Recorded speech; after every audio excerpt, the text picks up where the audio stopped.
All right, and with that, we will turn you over to watch the King's Quest VII, The Princeless Bride, all chapters run by Jameviler. So, Jam, whenever you're ready, take it away. Hi, I'm Jam. Thank you all for turning out for this awesome event. The Speedrun Hall of Fame, benefiting Nami. Thank you so much for having me. King's Quest VII is a fantastic game. The only game in the King's Quest series that actually has two of the female protagonists, which is always a great highlight to have. We'll do Jam with two M's. Why not? And we go back and forth between each chapter between Queen Valenice and Princess Rosella. And we'll take it away here on chapter 1. All chapters run, and we'll start right from the beginning, as most games do. So we'll start off in 3, 2, 1, and go. Here we are. The whole game I'm going to be holding down the plus button, which is going to make Valenice walk super fast on many screens. You always want to try to go as fast as possible in these speedruns, these point-and-click adventures. We're trying to minimize the time on each screen by getting into just the right spot at the right time. For this little puzzle here, you can just wait for the tornado to move out of the way. If you do so, you pick up this horn. Unfortunately, the horn's filled with sand, so the first time we toot on it, we're not going to be able to do anything. Colin's on this screen here. We might have a chance to skip this next screen. Unfortunately, we didn't get that. There is a thing called the Colin skip. Instead, we're going to come over here, pick up the salt, check out the statue, and start doing the statue puzzle, which involves flipping over this handle right here, turning this head around, and aligning these jewels in its necklace to just the right combination. That'll drain the well. That'll be relevant in a little bit, but first we need to pick up this stick and go north of screen. On this screen, we're gonna be smacking a prickly pear out of a bush and trying to pick it up. But first we're gonna look at it because that's sometimes what Valenice just wants to do. It looks like I clicked on a slow walking spot. Gotta inspect the soil real quick. This was not meant to happen, but that's all right. Things happen here. In this little cave, we have a box. In this box, there may be something. We're gonna open it up and look inside. Oh, there's a corn kernel. We're gonna use that corn kernel here in a little bit. First, we're gonna try to pick up these pots. Surely one of these pots would let us pick them up.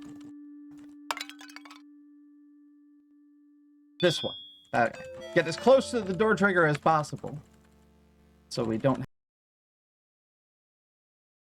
have to walk slow to the door. You can knock on this door right here and talk to the mouse. Learn about the whole mouse and jackalope rivalry that's going on here. First things first, we're going to toot on this horn, try to get the dust out of it, and then we're going to use the horn on this hole to scare the jackalope out of the hole, who stole the glasses from the mouse. Thankfully, this works.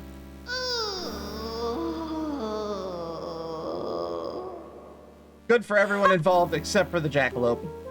He left a tuft of his fur. We're gonna grab that. That's useful for later, as most things will be. I'm gonna talk to this little mouse again and give him his glasses back. Now he wants to make trades, so we're gonna trade him this corn seed for a blue bead. Now this very important blue bead will be useful in just a few screens. In here, we're gonna find one of our first danger puzzles. Oh no! It's a giant scorpion. We made a little flag here out of that stick and a piece of cloth that we picked up right from the beginning of the game. It's enough to distract the beast while we come over here and solve this puzzle. Pay no attention to the loud noises. They're perfectly acceptable. This is fine. We're gonna do the puzzle by moving these gems around in just the right location and pick up this little piece of stone here. And then we're gonna get out of there because it's really loud. Oh boy. Okay, that was the loudest part of the game, so Cool tech in this game. If you click really fast, you move really fast, and the more you click, the faster you move. So I'm going to be clicking and holding down the plus button for pretty much the entire game, except for parts where I don't. This offering dish is a place where you can trade that blue bead and get the other piece of this stone key, for lack of a better term, that we're going to use to get out of Chapter 1. We combine the two pieces, slap her in there, and we're off to Chapter 2.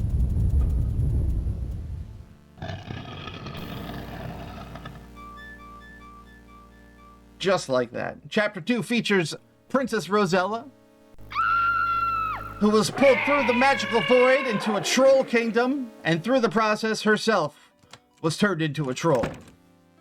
So we have to find a way to de-trollify ourselves and escape the troll kingdom.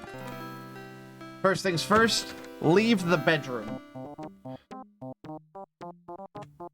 There's a cutscene here, cutscene here. There's a mouse right here. You want to pick up the mouse, and we're going to take this mouse and go play Ratatouille in a moment. So you'll see I'll be holding down the plus button, and I'll go over these little cutscene skippers, and while you're holding the plus button, it'll actually skip it on the first available frame, which will give you control of your character back much sooner. All right, now we're going to play Ratatouille.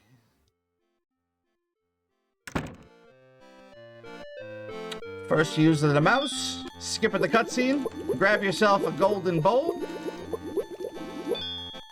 maybe a little baked beetles. Once you get the bowl and the baked beetles, you clicked on the bottles. Bowls, the baked beetles, and the bottles. And then you can get out of there. Each screen is fully optimized. I'm not the best at this game, but I sure do love it.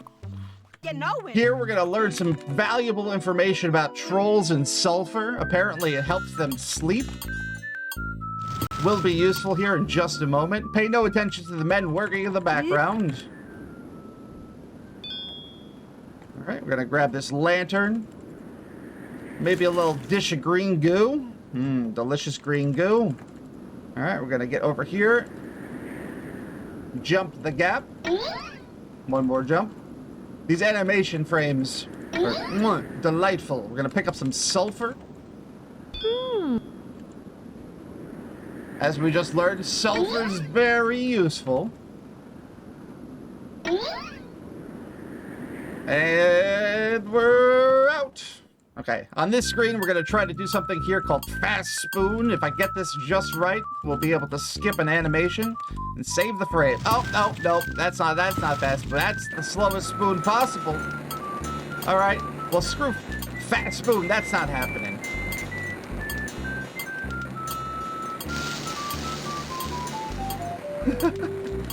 We're going to put the sulfur in the flame. It's going to knock this guy out, and we're going to steal this spoon that he just made. Little troll thievery. If I did Fast Spoon, this animation right here would have been fast. Unfortunately, it is not.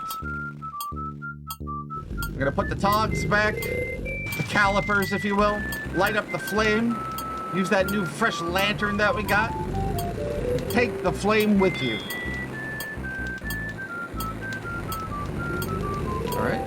Back out, we're gonna try to zip. We just zipped from one screen to another. The only place in the game where you can zip, one of the only places here where you can clip out of bounds. So I'm gonna just do a zip, a clip, and we're into the crystal caves, just like that.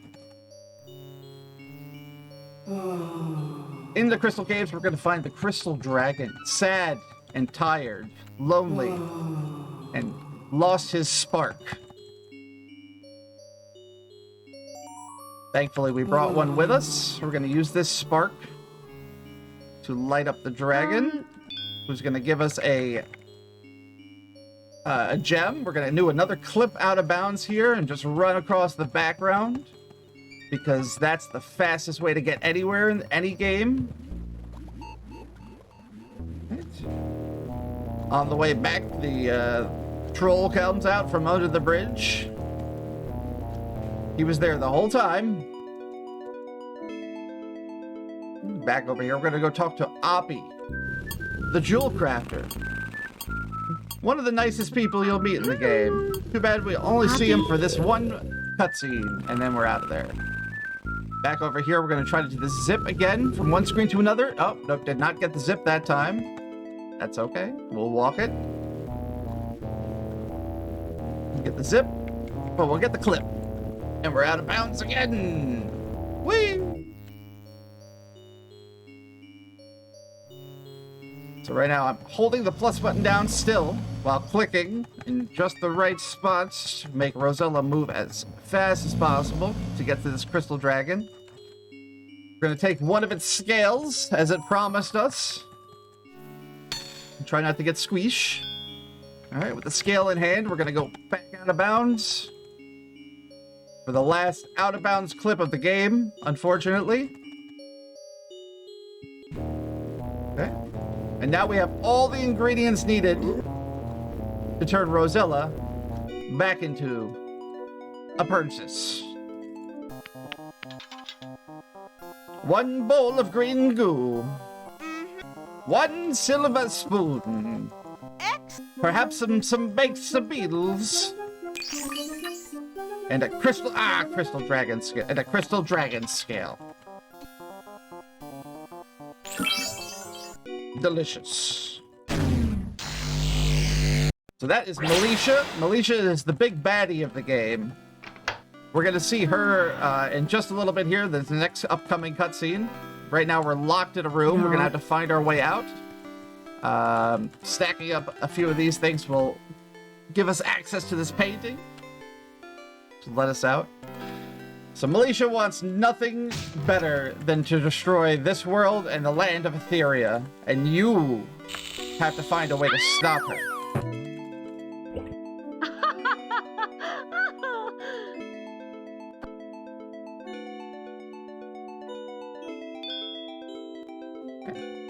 We just picked up the Dragon Toad, which is going to give us access to this next cutscene,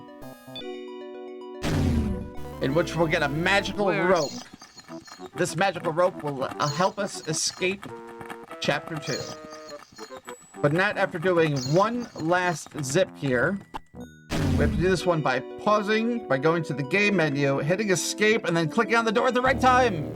And we got it. We zipped past a very long cutscene and are able to use the magical rope to escape the chapter. That's Chapter 2. Coffee break.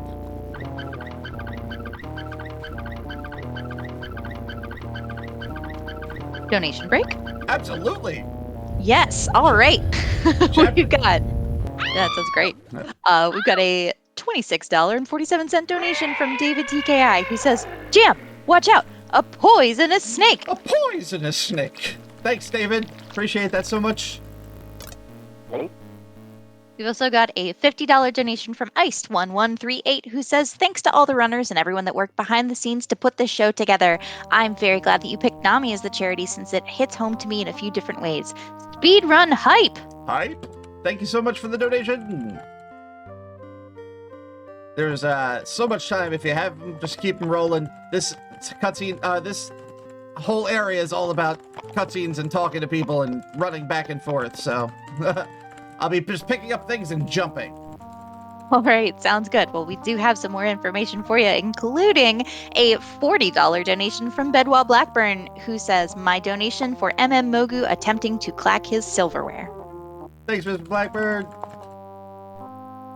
Just to give everyone a quick update, we are just over halfway to the Legend of Zelda Change Randomizer to Valentine's Day % incentive. That is at $201.47 out of the 400 needed. So keep those donations coming in, and when you do, don't forget to apply them toward that incentive. In addition to that, I do want to plug an incentive coming up tomorrow before noon Eastern at $150 out of 350 needed for Tunic to be played in Big Head mode. People, we could have a Big Head mode run in this event. Why would we not want that? So don't forget, if you are interested in seeing that, I know I am, go ahead and apply your donation toward that incentive as well to see Big Head mode. Who doesn't love a big head in a video? I love big Who head doesn't mode. That's always the DK mode, and GoldenEye was the first one that I've ever experienced, and I've always liked it ever since. So here we are in the silly town of Falderall, led by the Archduke Fifila Yip-Yak. We just saw him. He's the French poodle that we just saw there, chasing his tail and barking at us. But we've gained passage into the town, and right now we are saving this China bird for the bull, Fernando the Bull, who runs the China shop. Nothing ironic about this. So give Fernando the Bull and get a nice mask in return. Just so happens that there's a masquerade ball going on for Archduke Fifila Yip-Yap. And though we're not invited, nobody knows because we're wearing a mask.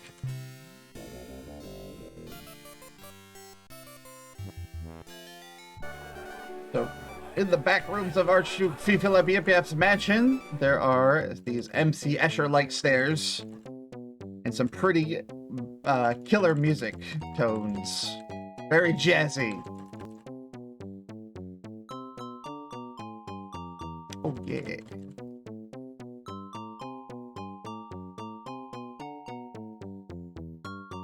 So, Jim, we have a question from chat. Yes.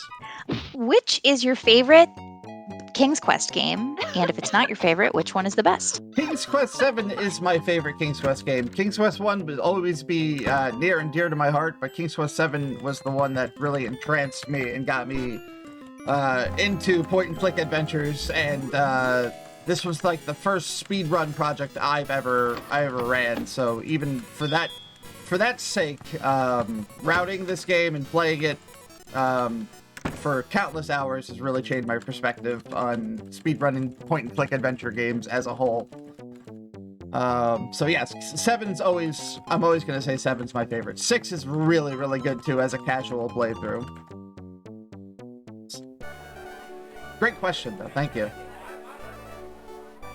So we got a mirror from the Archduke's mansion, which just allows us to trigger this next cutscene. Chicken Little's talking about the sky falling, and cheese falls out of the sky. Just randomly. Cheese. We picked up a wooden nickel. We're going to use some salt to get access to the faux shop. This all makes perfect sense. You're going to get it in a moment. Don't worry. Oh. We're going to use the mask, trade that for a chicken. We're going to trade this nickel for a book. Prices are great. And now we're going to be running all the way back to the beginning of the desert. So any questions or donations are perfectly acceptable at this time. Da-da-da-da-da-da. Gotta donate because it's for such a great cause. Nami is really a special charity to me because so many of my personal relationships are affected by mental health, and I just would like to see more avenues of help for everyone. So Nami is definitely the charity to support. Thank you for everyone who has so far. Heading all the way back to the desert. So far. We have to make sure not to get raspberried by the jackalope. Back to the mouse to trade this book for a shepherd's crook.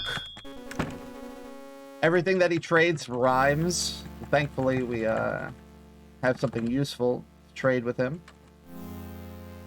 No raspberries. 10 out of 10. Okay, here, gonna remember to grab ourselves some nectar that we'll use later.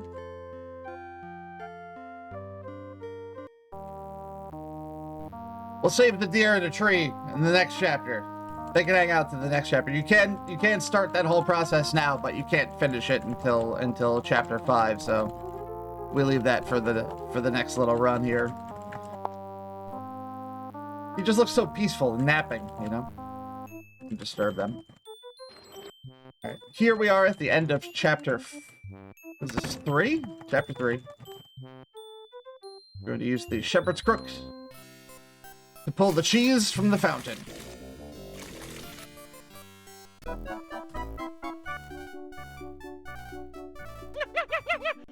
Let's lock her up. Oh! To jail with you for stealing the moon. I stole the moon. And game over. Oh wait, there's a way out. Thanks for the shovel assist. Alright.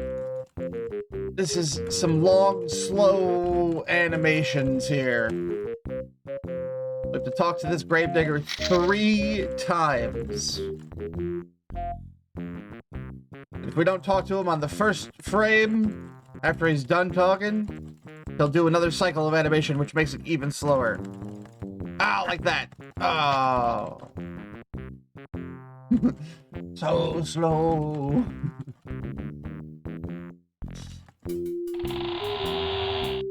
But we escaped the Troll Kingdom. We ended up in the land of Ooga Booga, which is like a Halloween, almost like a Tim Burton-esque Nightmare Before Christmas vibe land.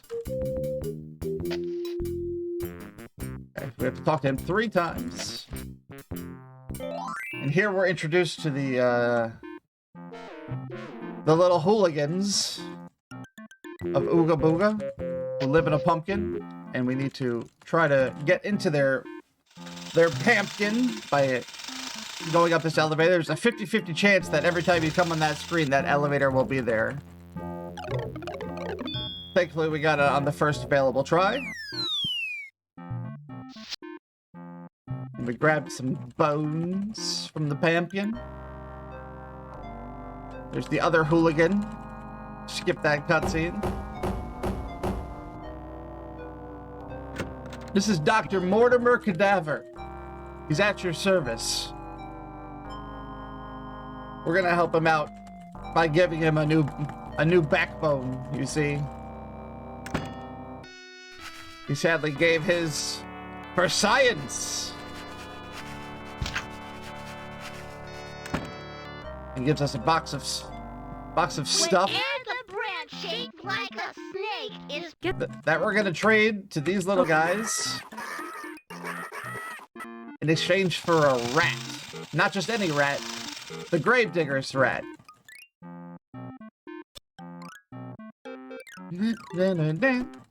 Rat jam. There we go. And giving the Gravedigger the rat will let him use his rat-powered digging machine. Give him the rat, we save a cat. The cat gives you an extra life, and also some snugs. Nice. Run up here, grab the shovel real quick. We're gonna use this shortly in this, the next part of this chapter.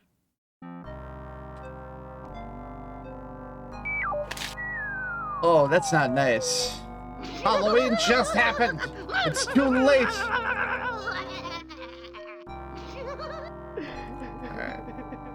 On this screen, if this branch right here is pointing down, we can blow the whistle. If it's pointing up and we blew the whistle, the boogeyman would come and eat us. But since it's pointing down, the boogeyman's not there. We can have the Gravedigger open up the boogeyman's house, I guess.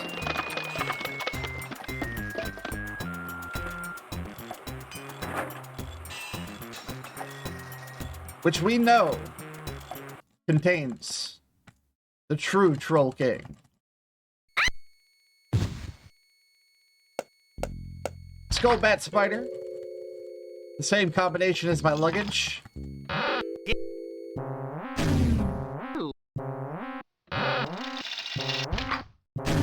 That coffin was booby-trapped.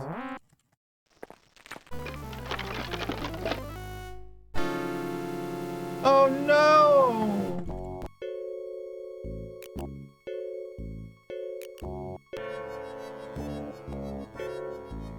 Well, we live here now.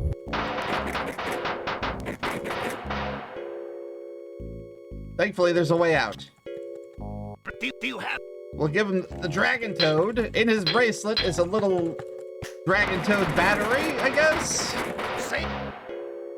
Which allows the Dragon Toad to dig us out. Freedom! Alright, now everyone's hunting for us. The boogeyman's gonna find us on every screen if we don't wear this black cloak. Using this black cloak will give us immunity from the boogeyman. First things first, back to old Mort Cadaver.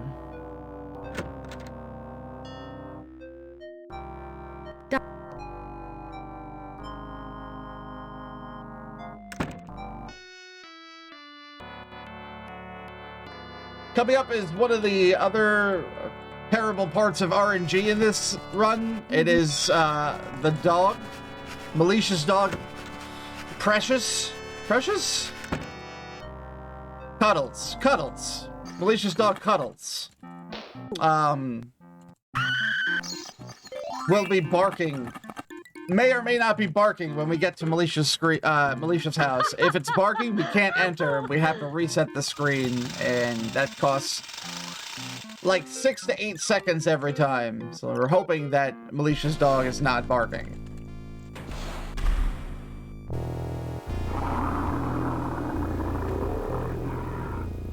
Play it, monster.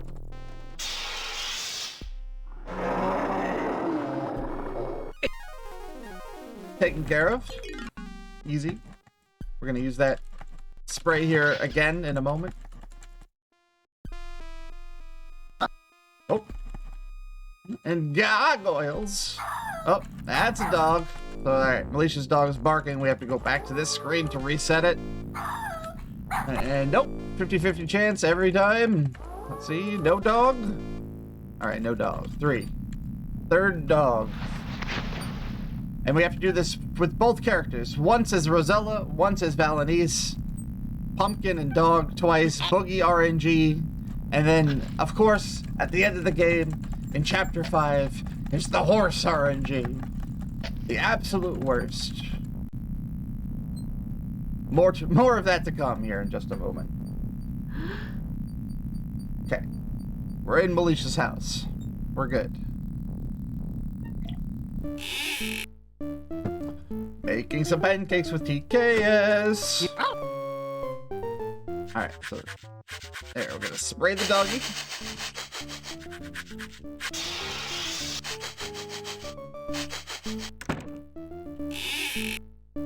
That's gonna give us just enough time to get in here and look for anything that could be useful. Pancakes, looking for pancakes. Do you have Bisquick baby syrup? I do not have any pancake mix in there. Yeah. We're just looking for pancake mix. Eggs, butter, maybe a little brown sugar, molasses. Wow. Looking for pancakes. Oh, that's the pancake maker.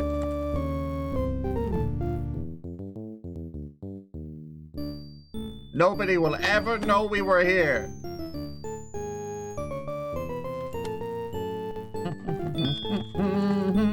Oh, go down. We definitely do need to have pancakes with Retro TKS. Retro TKS is one of the top runners of this game, and definitely an awesome person. If you're not checking them out, if you haven't checked them out already, you should definitely give them a follow. All right, we're out of Malicious house. We're safe for now. We're no longer safe. There's a werebear. We're gonna use the silver pellet and that sling that we got from Alicia's house to boop him in the nose. And now we're back where we were in Chapter 3, but as Rosella. First things first, off to Falderal. Werebear, there, bear. The bear is right there. There's the bear.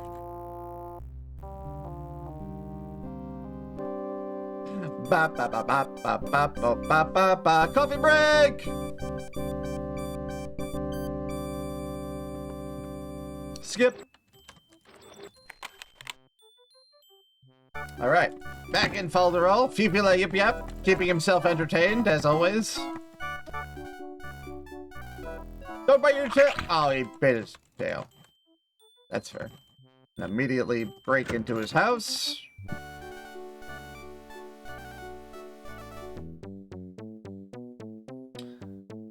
And we're back here again. Same exact path, nothing's different. Great song. Something about box wines and Franzia and Roberta Williams taking long journeys at sea. And then shouting, "Kay!"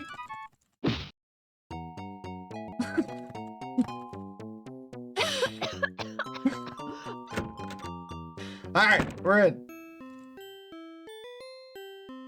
I'm gonna use this silver tarnished cloth to wipe off the statue so I can read what it says. And it says, "I'm a hungry little tot." Which means that he wants a golden grape, which I will get from this side of the room and bring it back to this side of the room, you see?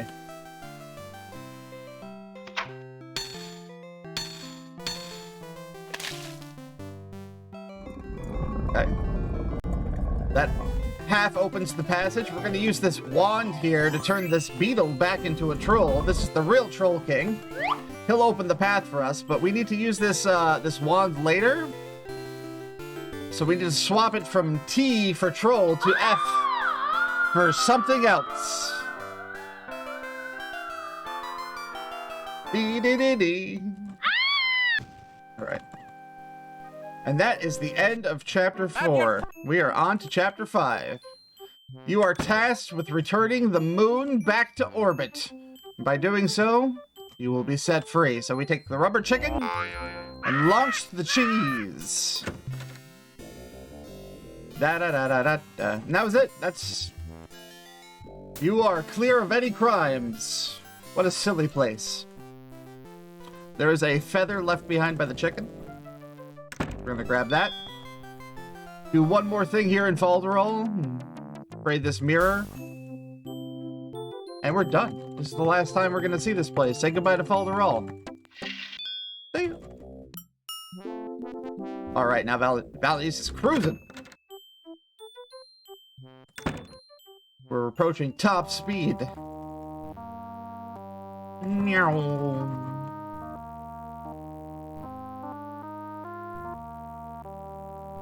So over here is a wise old statue who's going to tell us to replenish the waters, to break the curse on the our stag friend in the forest we saw earlier in Chapter 3. Chapter 5 is by far the longest chapter, so if there's anything you wanted to know about the game, feel free to let me know. Otherwise, I will be filling you with nonsensical commentary the entire time, and I hope you enjoy. I think so far we've gotten a few very important life lessons, like eat weird soup if you don't want to be a troll anymore, and break into people's houses because that's fine. It's perfectly. I mean, it's encouraged even. They're happy when you're in there, most of the time. So we did change the stag friend back into the Lord Addis, who is trying to heal the tree, which happens to be his wife. Unfortunately, the curse was not broken on her just yet. We're working on it. Shoutouts to werebears and werebears with no hairs.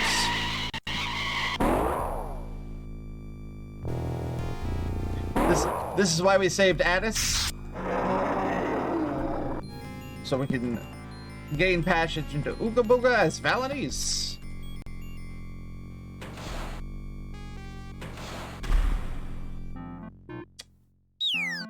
First things first, we're going back into that pumpkin.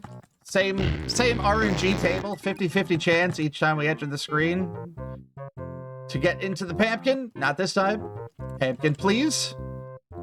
Pumpkin, please. Pumpkin, please. Pumpkin! Whew, that's marathon luck right there.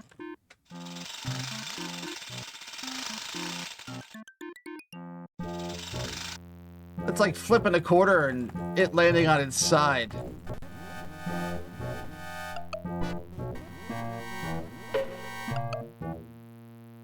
Alright. That's it. We just need to grab a bone. We're gonna use this bone to give to the bestest of boys.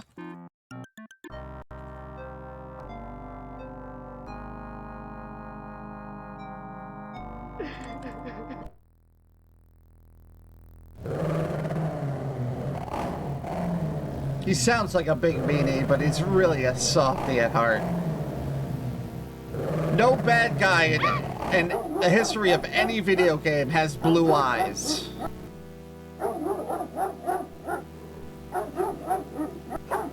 Here you go. Good. Good boys just want bones.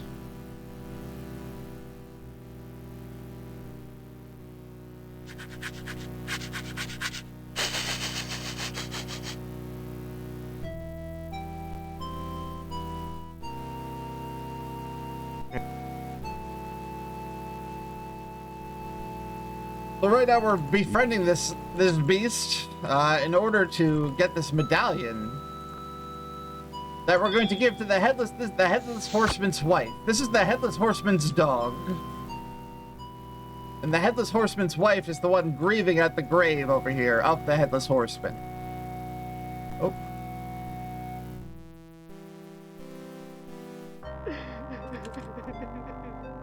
So we'll give the headless horseman's wife the medallion so she can go move on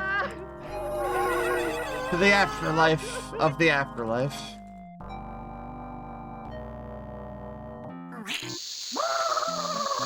Run, kitty! No cats were harmed in the filming of this game. So we have this firecracker here. There's a glitch in this game which makes this firecracker blow up at any given time, and we're hoping that it doesn't blow up. Ah, there's one firecracker. Okay, firecracker can blow up at any given time. We're hoping that the firecracker doesn't blow up on us again. The firecracker can blow up at any time. We're hoping that the firecracker doesn't blow up on us again, because if it does, then we get... And the firecracker can blow up at any time, and if the firecracker blows up on us again, then we gotta wait until we gotta do it again, and then we're... Okay, finally get over here to the tomb. Inside this tomb, we're going to find and... What do you think we're gonna find? We're gonna find a skull. There's a skull in there. Gross. But we'll take it. There's the headless horseman. We give him his head back, and he gives us access to the upper planes of Etheria.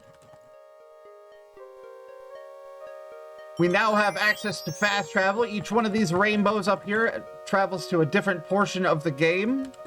It's like one big world map. But we're going to do some exploration up here first. There's this nice little harp, and if we play these in just the right combination, it'll give us access to the fates. The upper planes of Etheria. Alright, we gotta be careful in this room. The game can crash at any time, so we're not gonna click fast at all. What do you want? If you click too fast, the game could just go... Okay, and now we're back to clicking fast again. Click fast as you can. As fast as the animations will let you click. Okay.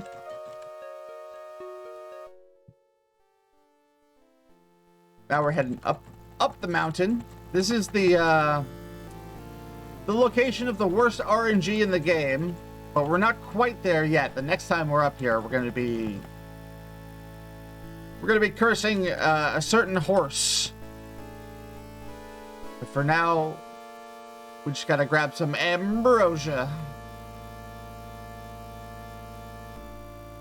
Grab the ambrosia.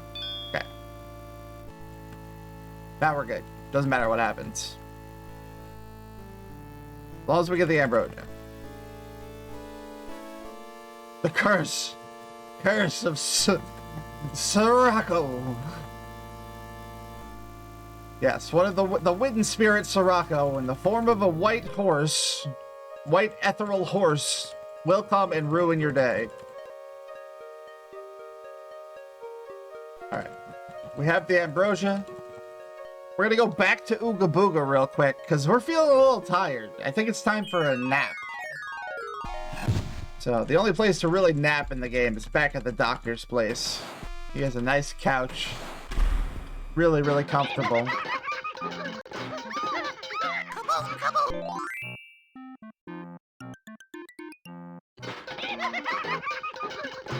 Hooligans, I tell ya.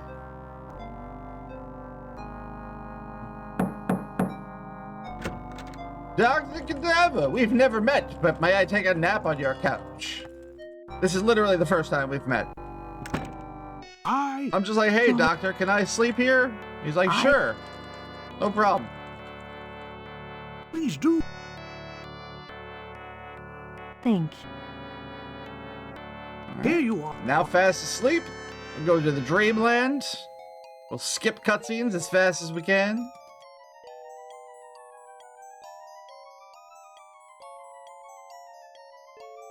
And here's where we learn that the Lady Mab has been frozen in ice in the Dream Nightmare Land. Lady Mab happens to be the big tree's sister. So once we save the big tree, which happens to be the Lady Ceres, we will learn of a way to save Queen Mab. That's the logic here. I'm sticking with it. Alright. Now we're going to use this 2D flute that we got before. The magical 2D flute brings us to a faraway land of Upper Etheria.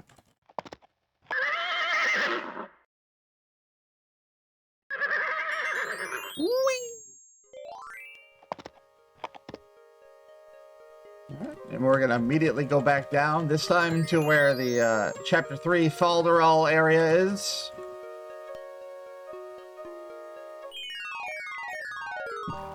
Because it is time to take the Bow Bridge, place the Ambrosia in the Cornucopia,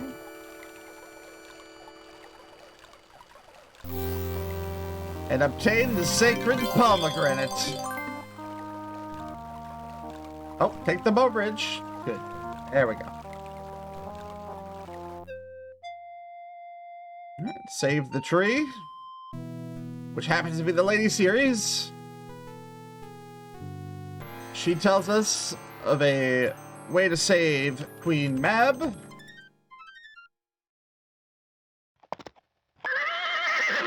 Which involves breaking and entering again into Melicia's house.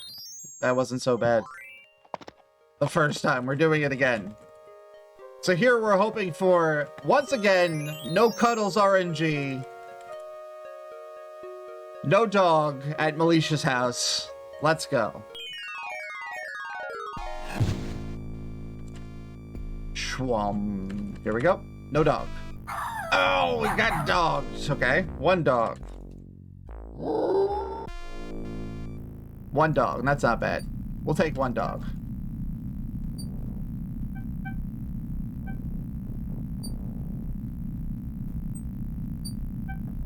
One vital piece of RNG left, and that's it.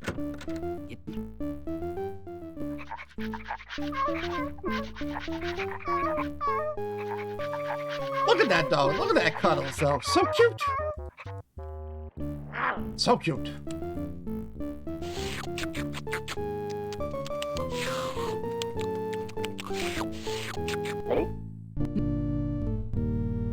Ba ba ba ba. Yes, the worst.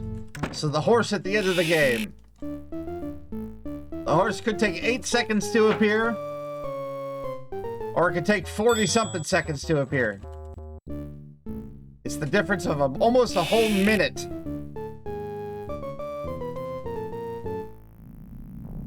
We're getting close to that right now. First, we need to charge this magic crystal that we got from Melicia's house. We stole from her decorative lamp.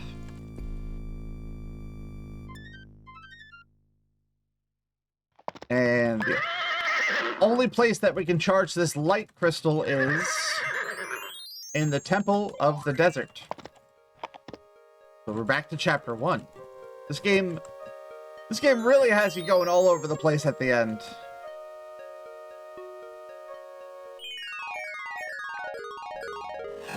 Alright. Let's first go to the right. I'm gonna go up. Up. I'm gonna go into the temple. Charge the crystal. Easy peasy. Alright. Now we're done with the lower planes, and we're gonna stay for the rest of this part of the game. Or at least this chapter. Up here in Etheria and the Dream World. Gonna make one more quick stop at Fates. Hopefully the game doesn't crash.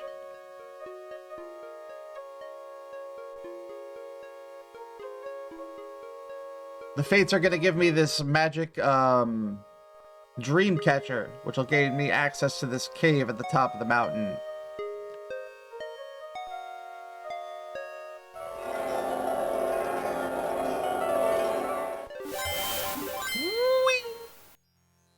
No rapid clicking in here, just nice easy little clicks. Nothing crazy.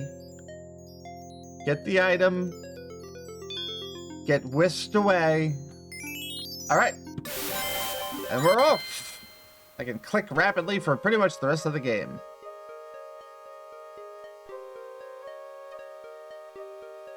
Because the faster you click, the faster you move. Whee!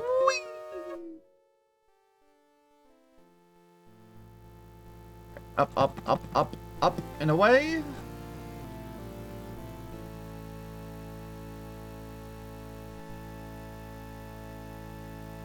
We haven't seen the horse for the whole game yet, so this is promising for me. I think we have a good chance here. Use the dream catcher on the piggy nightmare.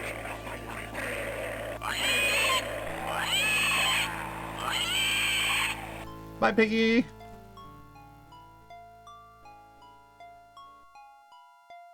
Alright, we have the Weaver of Dreams, which is gonna give us access to the dream world by weaving us a magic carpet. He's really good at weaving. It's unbelievable. Ride the magic carpet into the dream world. You gotta be careful not to hold plus down here, because if you do, the opposing nightmare might get you.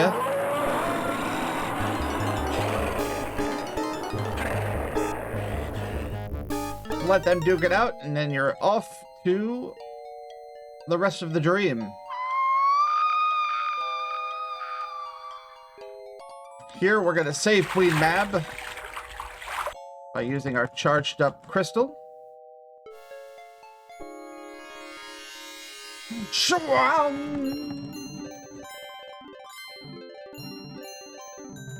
In return, they're going to give us a bridle that we're going to use to capture Sirocco and end end chapter 5. Chapter 6 goes pretty quick, so chapter 5 was the meat and potatoes. But we're getting down to the nitty-gritty. Climb the mountain. Wait for the horse. All right, start counting. 1, 2, 3, 4, 5, 6, 7, 8, 9, 10, 11, 12, 13, 14, 15, 16, 17, 18, 19, 20, 21, 22, 23, 24, 25, 26, 27, 28, 29, this is a terrible horse, 31, 32, 33, 34, 35, 36, 37, 30, there he is! There he is!